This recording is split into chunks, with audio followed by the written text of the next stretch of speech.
আমি তো রান্না শুরু করে দিয়েছি আজকে, কিন্তু শুরু থেকে তোমাদের দেখানো হয়নি। তোমাদের শুরু হয়ে গেছে কি একটু জানিও। আমার দেখো রান্না বলতে বেগুন ভাজাটা হয়ে গেছে এই যে এখানে, আর এখানে সবজি দিয়ে আর মসুর ডালের বড়া দিয়ে একটা টক করেছি। সবজি বলতে ওই বেগুন, ভেন্ডি আর কুমড়ো ওইসব দিয়ে মসুর ডাল দিয়ে বড়া দিয়ে একটা টক করেছি। আর এখানে চিংড়ি মাছ দিয়ে দেখো মসুর ডালের বড়া করছি, চিংড়ি মাছ দিয়ে মসুর ডালের বড়া করছি এইগুলো দিয়ে। আর এই যে আলু দিয়ে, পেঁয়াজ দিয়ে, রসুন, আদা ওইসব দিয়ে একটা মানে মাখো মাখো তরকারি করবো এই বড়াগুলো দিয়ে। আর এখানে হবে এই যে চিংড়ি মাছের মালাইকারি। দেখো চিংড়ি মাছ বেছে ধুয়ে পরিষ্কার করে নুন হলুদ মাখিয়ে রেখে দিয়েছি। আর ওখানে হচ্ছে ভাত, এই যে ভাত হচ্ছে। আর এখানে দেখো নারকেলের দুধ বার করেও রেখে দিয়েছি, তোমরা দেখতে পাচ্ছ নিশ্চয়ই। আর এখানে এই যে পেঁয়াজ বেটে রেখে দিয়েছি, রসুন দেবো, চিংড়ি মাছের মালাইকারিটা দেখাবো কিরম করে করছি। আর এখানে বড়াগুলো আমার হয়ে যাক, এটা দিয়ে একটা মানে গ্রেভি গ্রেভি করে তরকারি হবে। আমার রান্না এইটুকুই, কারণ আমাদের এখানে বন্যা হয়ে গেছে, বেশি কিছু খাবো না, বেশি খেলে পাওয়া যাচ্ছে না আমাদের এখানে।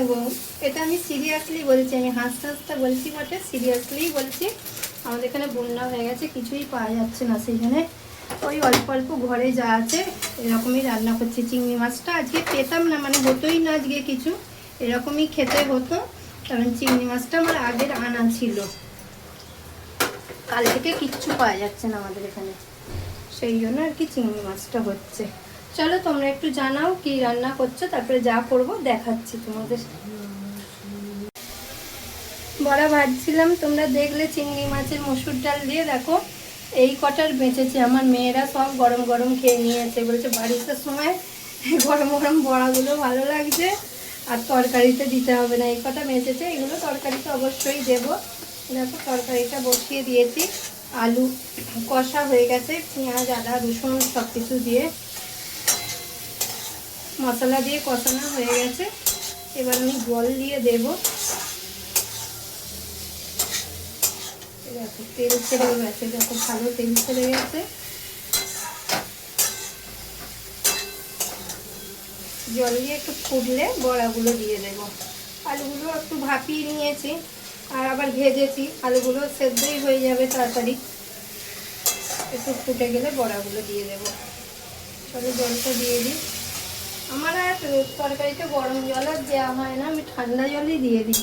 আমার কোনো সময় মনেও থাকে না গরম জল দিতে, অনেকেই বলে গরম জল দিলে টেস্ট হয় নাকি তরকারি, কিন্তু আমার আর দেওয়া হয় না গো, আমি ঠান্ডা জলই দেওয়া হয়ে যায়, একটু গ্রেভি গ্রেভি টাইপের রাখবো বলে। আর বড়াই জানো তো তোমরা নিশ্চয়ই সবাই জানো বড়াই টেনে নেয়, সেই জন্য একটু বেশি করে জলটা দিচ্ছি, বড়াই টেনে নেবে। দেখো কালার এসেছে কিনা, ঠিকঠাক হয়েছে কিনা দেখো। আর সত্যি চিংড়ি মাছের বড়া মানে গরম গরম মজমচে দারুণ খেতে। আমিও মেয়েদের সঙ্গে বড়েদের সঙ্গে আমিও একটা খেয়ে নিলাম, বরের সঙ্গে, আবার বড়েদের বলেছি তোমরা বলবে, বরের সঙ্গে আর মেয়েদের সঙ্গে আমিও একটা খেয়ে নিলাম। চলো একটু চাপা দিই, একটু ফুটে যাক, ফুটে যাওয়ার পরে তোমাদের আবার দেখাচ্ছি। দেখো তরকারিটা হয়ে গেছে, এবার বড়াগুলো দিয়ে দিলাম, কারণ বড়াগুলোর একটু মধ্যে ঢুকবে, দিয়ে দিলাম। একটু জুস জুস না বাবু, নাহলে একদম টাইট হয়ে যাবে। আর ধনে পাতা তো নেই, একটু গরম মশলা দেবো, কারণ তোমাদের আগেই বললাম আমাদের এখানে এখন বন্যায় কিচ্ছু পাওয়া যাচ্ছে না।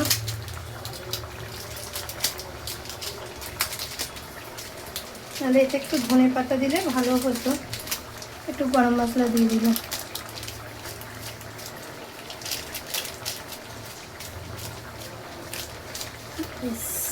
এই হয়ে যাবে, আর দেবো না, বেশি হয়ে যাবে।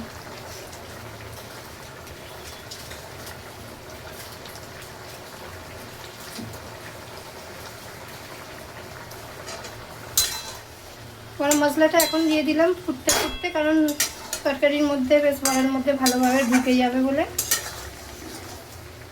চলো দেখো একদম কমপ্লিট আমার এটা নামিয়ে নিই। এবার করব চিংড়ি মাছের মালাইকারি, দেখতে থাকো তোমরা। এই কড়াটা বসিয়ে দিলাম, চলো পরে দেখাচ্ছি আবার। তোমাদের বললাম চিংড়ি মাছ ভাজছি, চিংড়ি মাছ ভেজে আমার রান্না মানে ভাজবো, তোমাদের কড়াটা বসিয়েছি দেখালাম, ভেজে আমার রান্না করাও হয়ে গেছে। এই যে চিংড়ি মাছের মালাইকারি একদম কমপ্লিট হয়ে গেছে।